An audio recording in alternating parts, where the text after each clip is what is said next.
सच्ची कहानियाँ। अस्सलामुअलैकुम दोस्तों, मैं हूँ माहिरा सिद्दीकी। दोस्तों, आज मैं आपको हज़रत सालिम रहमतुल्लाहि अलैह और एक बादशाह की सच्ची कहानी सुनाऊंगी। तो आप सुनने के लिए तैयार है ना? चलिए शुरू करते हैं। हज़रत उमर फारूक रज़ी अल्लाहु अन्हु के पोते हज़रत सालिम रहमतुल्लाहि अलैह एक मर्तबा खानाए काबा में तशरीफ लाए। वहाँ आपकी मुलाकात बादशाह हिशाम बिन अब्दुल मलिक से हुई।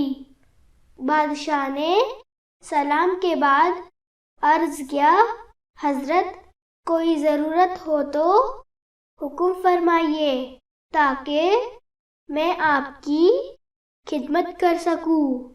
हजरत सालिम रहमतुल्लाहि अलैह ने बादशाह से फरमाया, मुझे अल्लाह के घर के सामने खड़े होकर अल्लाह के सिवा किसी और से ज़रूरत बयान करते हुए शर्म आती है।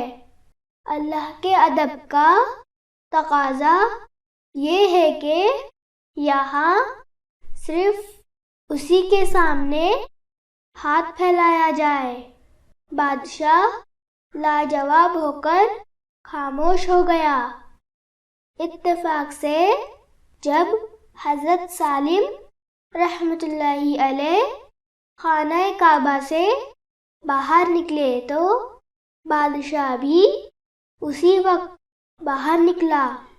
आपको देखकर करीब आया और कहने लगा, हज़रत अब फरमाइए कि मैं आपकी क्या खिदमत कर सकता हूँ।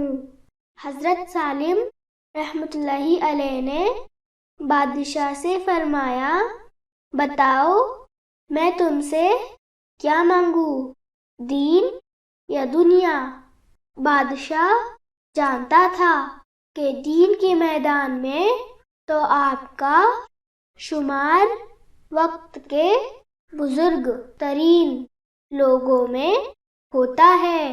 लिहाजा कहने लगा, हजरत आप मुझसे दुनिया मांगे।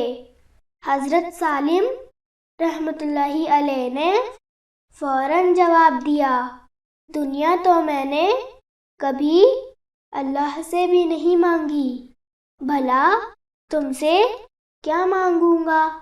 बादशाह ये सुनते ही हैरान हो गया कि दुनिया में अल्लाह ताला के बाज़ बंदे ऐसे भी हैं कि वो अपनी हर हाजत और ज़रूरत सिर्फ और सिर्फ अल्लाह ही के सामने पेश करते हैं।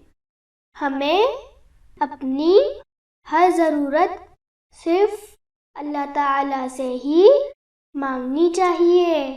अल्लाह ताला के अलावा किसी के सामने कभी अपना हाथ नहीं फैलाना चाहिए।